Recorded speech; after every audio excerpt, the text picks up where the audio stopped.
So Rosamond married Leo, brought him back to her house, put all of his stuff in her room and plans to consummate the marriage, and you are upset? Was Rosamond right? Is this about the hot editor? That's a separate issue. Look, Leo thinks that Rosamond married him out of guilt.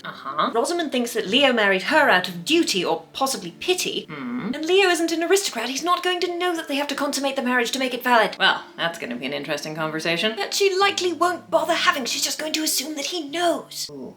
Awkward. And even though he's besotted with her and she clearly cares about him, the more I write them, the more I realize that she's just clearly not over Hugo, and they realize it too, and I can't make them talk about their feelings. I see. I want her to be happy. I don't want seduce husband for legal reasons to be an item to check off her to-do list. Caroline, it's not like that's an uncommon trope. I don't care. Every character in this story runs around setting boundaries like I gave them free will or something. Well, this is mine. I'm not writing that. No.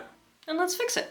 But how do we fix it? What do you need them to do? I need them to talk to each other before things get spicy. Also, someone who isn't Rosamond to explain the facts of life political marriage addition to Leo wouldn't go amiss either. Yeah, but given how much Rosamond needs to do in the house before guests start arriving, the odds of them sitting down to have a deep and meaningful conversation before tonight are low. I know. So we stole him. How? Where's Robin right now? Well, he's... Oh, you're a genius. Thanks. Because he's absolutely tactless enough to bring it up, but also sympathetic enough to explain what's going on when he realizes that Leo is clueless. And he can even do a little hurt her and I'll kill you speech. Great. He's also a wanted man. He can sleep in the Rose Room with Leo. It's the most isolated bedroom in the house, which is why Rosamond has been staying there, because it means that her screaming in her sleep doesn't wake up everyone else. Tragic, but helpful? I'll go talk to him right now. You know, I was gonna ask about the editor, but one crisis at a time. Sorry for running out like that. I had urgent business. Caroline, are you all right? Perfectly fine, thank you. Did you have a nice day with your children? Yes, I did. Though the "who's that man you brought home with you, Mum" conversation was understandably awkward, and then we all ran ourselves ragged trying to fix up the house. Your hot husband pulls you aside after dinner to speak privately. What can I do for you, Captain? Robin has just arrived, and we probably need to keep him out of sight. Oh, we made it. Yes, you're right. If you're happy to stay with the children until the feast is over, he can stay in the Rose Room with me. It's the most out-of-the-way spot, so we're unlikely to be noticed. That does make a lot of sense. The two of you are still very wanted.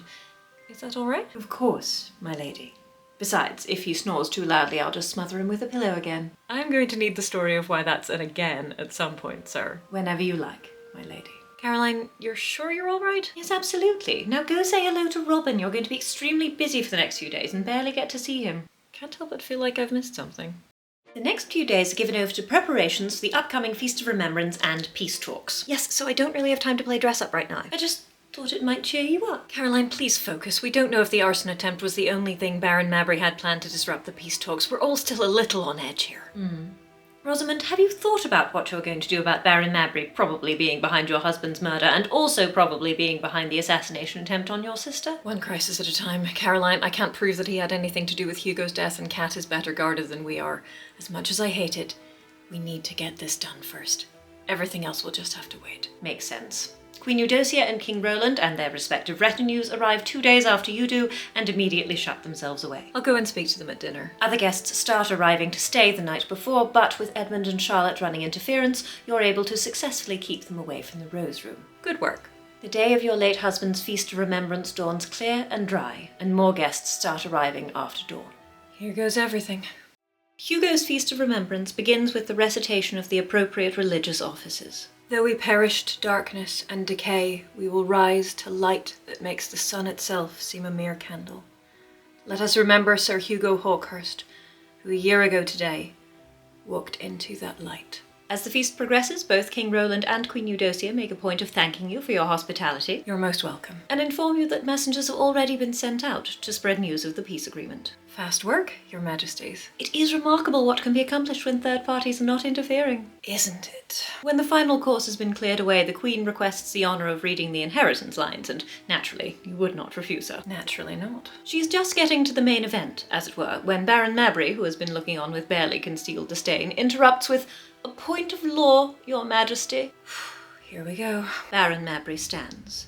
Since Lady Hawkhurst is a foreigner who is married to Sir Hugo under the terms of a previous peace agreement, she is not eligible to administrate until her son's majority. Excuse me. Queen Eudocia looks thoughtful and inquires as to the Baron's proposed solution. Marrying me himself, obviously. The Queen, with the air of someone who has seen a very obvious loophole, asks why the Baron in particular, why not any other eligible citizen? My lord, I should... Baron Mabry declares himself very taken with you, and your fiery nature, your knife-edged incisiveness, your dislike of smoke and mirrors, and your care for your children. He is threatening me in my own house. Rosamond. As generous as your offer is, I fear my new husband would be disinclined to share. There is general consternation. Who is this new husband, Lady Rosamond, and where is he? Well, the doors of the Great Hall open with impeccable timing, and Queen Eudocia smiles as Leo strides in.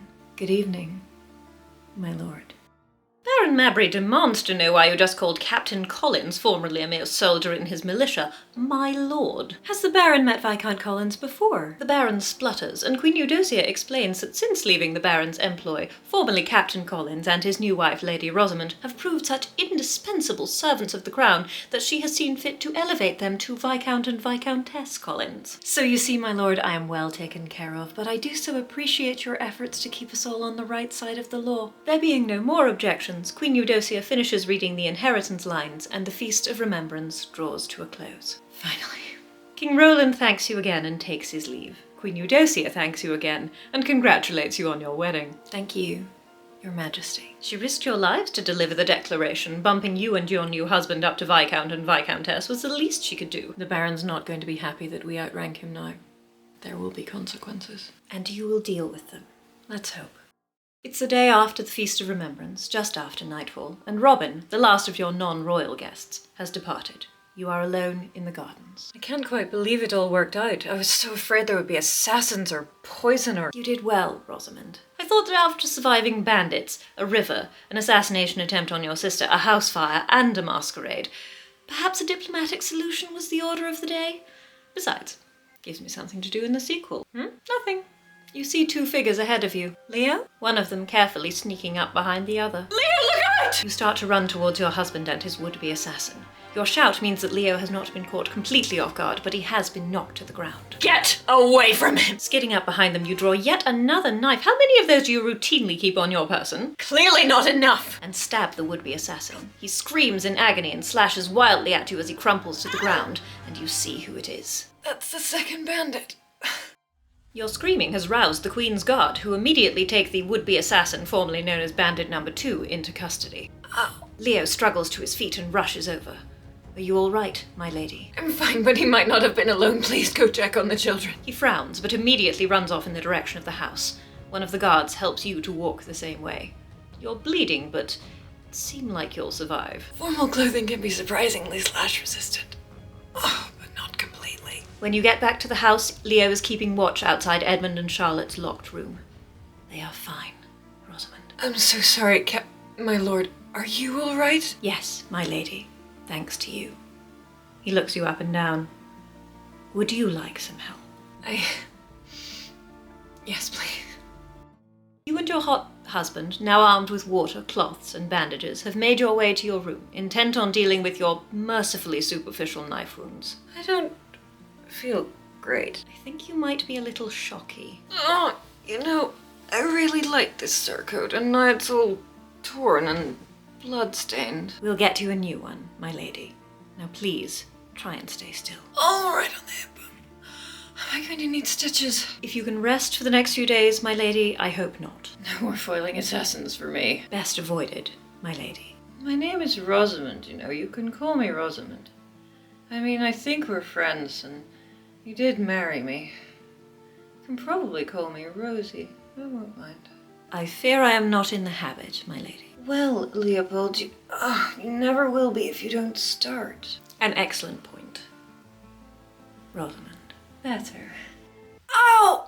You spend most of the next few days in bed recovering from your injuries and your extensive sleep debt. I do feel a lot better. Should I padlock my horse, or will you promise to behave yourself? I promise to refrain from horse theft. If the rest of you promise to stop coddling me and tell me what we're doing to secure the house against further attacks. After which we'll get to all of our other problems. You and Leo spend considerable time going over his ideas about the estate and the best ways to keep everyone safe. I'm afraid you haven't married into the safest of families. It has its compensations, my lady. The food is excellent. Oh, don't make me laugh. Let me bring your dinner upstairs, my lady. We should talk. Yes, about a great many things. Caroline, you're not going to freak out again, are you? No, but now that you mention it, there is something that I need to do, so I'm going to pick this up later. You're sure you're all right? Yes, absolutely. I'll see you soon.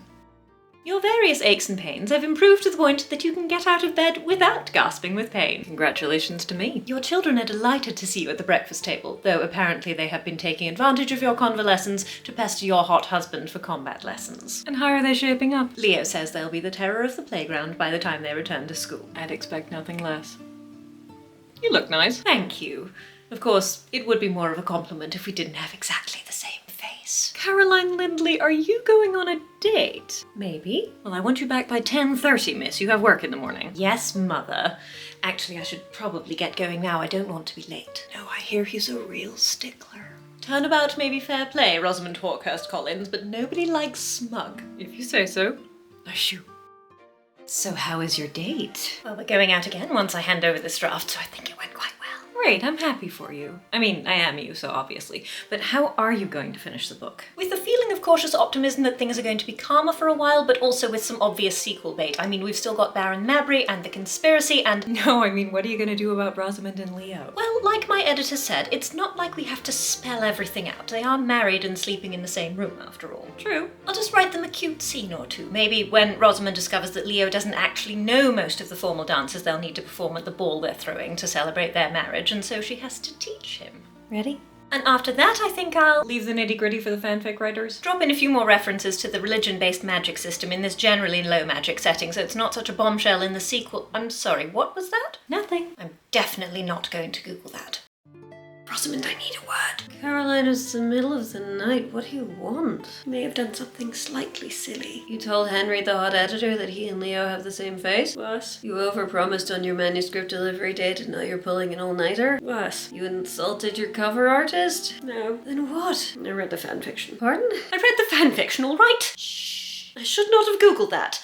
But I did, in fact, Google that. You didn't hate most of it, did you? Some of it was amazing, actually, but the thing is, you got my face. Yes, I noticed. Oh, Carrie. Did you read the stuff that was clearly tagged as explicit?